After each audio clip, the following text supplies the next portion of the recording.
Hi, welcome back to Ribbon Candy Hooking. I'm Deanna. I'm just going to show you a different transfer method today for transferring your designs onto your backing fabric, which in this case would be monk's cloth. We've done a different video in the past with transferring your design using netting onto linen. The reason that in this case I'm showing you a transfer method with a transfer pen is because I'm using monk's cloth. And if you were to use the transfer pen method with your linen, the linen is much darker than the monk's cloth typically, and unless you have like white colored linen. So that would be a problem. You wouldn't want to do this method with linen. But if you do use monk's cloth, this is a really fast and easy method to transfer something, especially if it's on the complicated side in terms of a line drawing. So I'm going to be using this pen. It's coming out reversed for you on the video. It's the Sulky, S-U-L-K-Y, permanent ink iron-on transfer pen. And it looks like this. They come in, I got it in a 2-pack from eBay or Amazon or something. And this works great, again, with monk's cloth because monk's cloth is light enough to see this. I'm going to show you the method that I'm using. If you're using linen and you're looking to transfer, for me, I would still use the netting method that I showed in a past video. But today, let's look at this as an option, something different and something new and possible and easy. Easy is great, isn't it? So this is what I'm doing. I'm working on the kit for this month, which is the vintage sand bucket, the Ohio Art sand bucket. And I need to do a bunch of these, and I don't want to have to do the netting thing over and over and over. It's too painstaking and time consuming. So this is what I'm trying to transfer, and I've got my monk's cloth. I'm going to show you how I'm doing this. I've got my original design, my original drawing, and what I did was flip it over. You need to reverse this when you're transferring with the pen because you're working it in reverse. On the reverse of the paper. So what I then did, this is the way it goes, right? This is the right orientation with the shovel and sticking out like this and the bucket like this. This is the right orientation. So I traced it the other way, like this, with my Sulky pen. Just traced it. Follow the directions on the pen for starting it. You've got to press it and get the ink flowing. And then I literally just got going with tracing it. And the bucket part, just simple line drawing. Now, I just want to let you know before I go any further that I have already used this piece of paper with this one line drawing. Let's see how many times. One, you see how it's coming out faint because I haven't popped it yet with my Sharpie, but I can certainly see it. This is the most recent. 1, 2, 3, 4.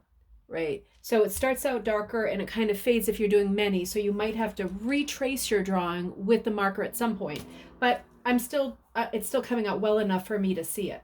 So I am now on my 5th transfer using this method with the same piece of paper with the same ink having been used. So I'm going to do my 5th one right here with you. I'm pinning it into place. I've got a couple pins. We don't need to go nutso with this because it's a 10 by 10 design. So I'm just going to square it out on my monk's cloth. I've already just zigzagged the edge of the monk's cloth. So I think I'll do something like this. Pin it at the top and bottom a little bit. Yep. And I'm just going to hit the center of it. Now this is tracing paper. You can use copy paper. You can use artist paper. You can use whatever. Tracing paper is fine. You are not going to steam. That is the one thing you're not going to do. I know it's so hard for hookers and quilters to not be pressing on the steam button. It's like driving a car, second nature. You just want to shift it and press, but don't do it. You get a blast of steam, a blast of color. It's not good for the paper. It's not good for the fabric. So I've just got this on high, and I don't want to stop too long in one place because you know how the bottom side of the iron has the little steam holes. If you don't want the holes to show up, then try to keep it moving. Very small detail, very small detail.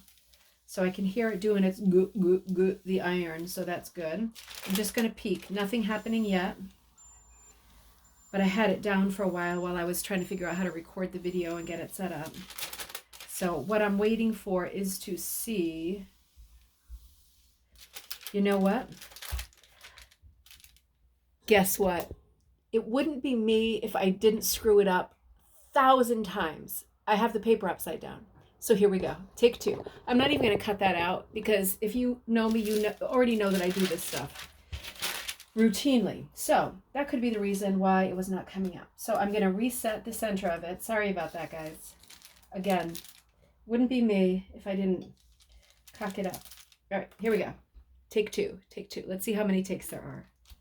There we go. Yeah, it's already coming out. So I'm just giving it a very quick pass with this. I have it pinned in two places. If you have an elaborate, large design, pin it in more places. Keep your pins away from your iron, obviously, but you don't want to mess with the Teflon on the iron, but keep them away. Give it a quick hit and pin it in more places if you need it to be a bit more secure. I'm just going to hold the iron so it doesn't slip. And I can see it's coming up great. It's coming up roses. So I'm going to come over here. Check this side. Oh, my little shovel, the little spade is not quite there. So I'm going to make sure that's in. Spade is there. I can see this line isn't quite there. So I'm over here doing this. When I'm finished transferring the design, I'm going to square it out with a Sharpie on my monk's cloth because the monk's cloth is already gridded, and I'm going to get the perfect 10 by 10 size. A lot of people who do these kits are going to be putting them together in December, and we want them to be perfect. So, speaking of perfect, I'm taking away the pins. Ta-da! I mean, that's pretty good. That is pretty good. So let's do one more just for S's and G's and see what happens. See if we can get a sixth really clear copy out of this one drawing without having to retrace. Let's see. So I'm going to put it the right way this time. Or am I, huh? All right, let's see. I'm actually guiding these top horizon lines, the water lines. That's the part I really want to get right.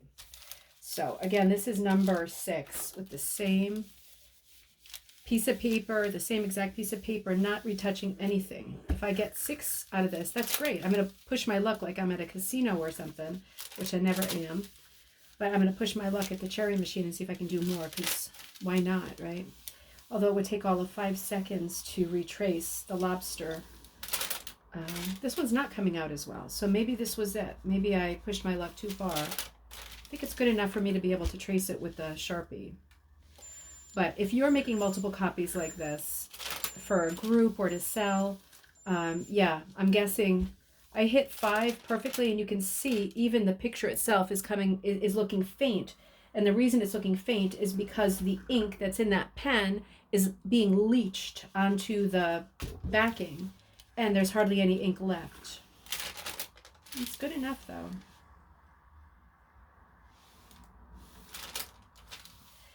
All I need is enough information to be able to, I almost pressed that button. Did you see that? How easy it is to press that steam button. That side's great. How's lobster? Lobster is a little bit more, but if you can see, there's not a lot of information left on the paper in terms of ink. And I just need enough information to fill in the holes with the Sharpie. I'm going to give it one more second. Yeah, so I would say trial and error. I would say 5 to 6 is tops. And if I didn't play the kind of games that I do with trying and pushing my luck, it's not too bad. I can definitely get a copy out of that. But you can see that it's very faint at this point.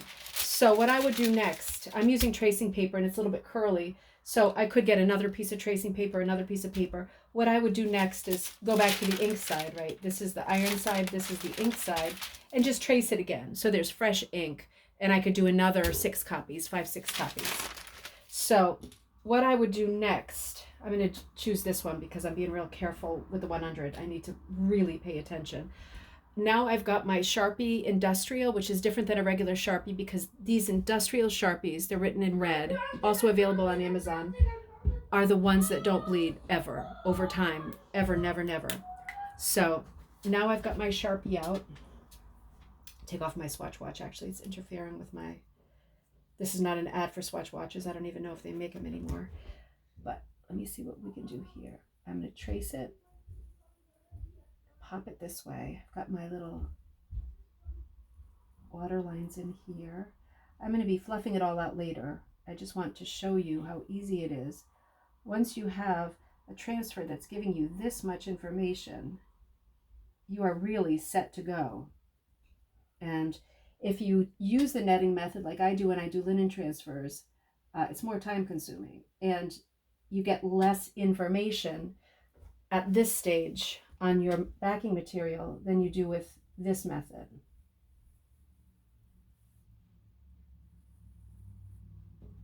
So for me, I know linen seems to be the preferred everything, but for me as a designer, someone who likes to do my own patterns always, I do like to use monk's cloth or backing. I have poly rug warp type backing. I like them because they're lighter and this method is faster. And of course with the monk's cloth, like with the linen, same thing, you have guidelines. You can see the weave of the material. It gives you a very easy guide.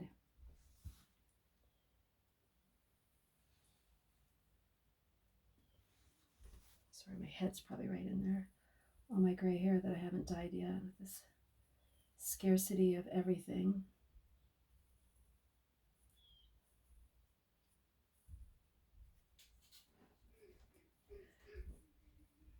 If I was not making these into kits, I don't know that I would even overdraw this with a Sharpie, because especially with the early copies, the line was so clear.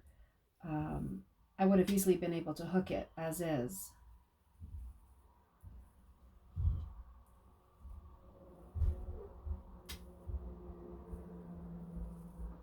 There we go. And then I'm going to get my very clear, obviously now ready to go.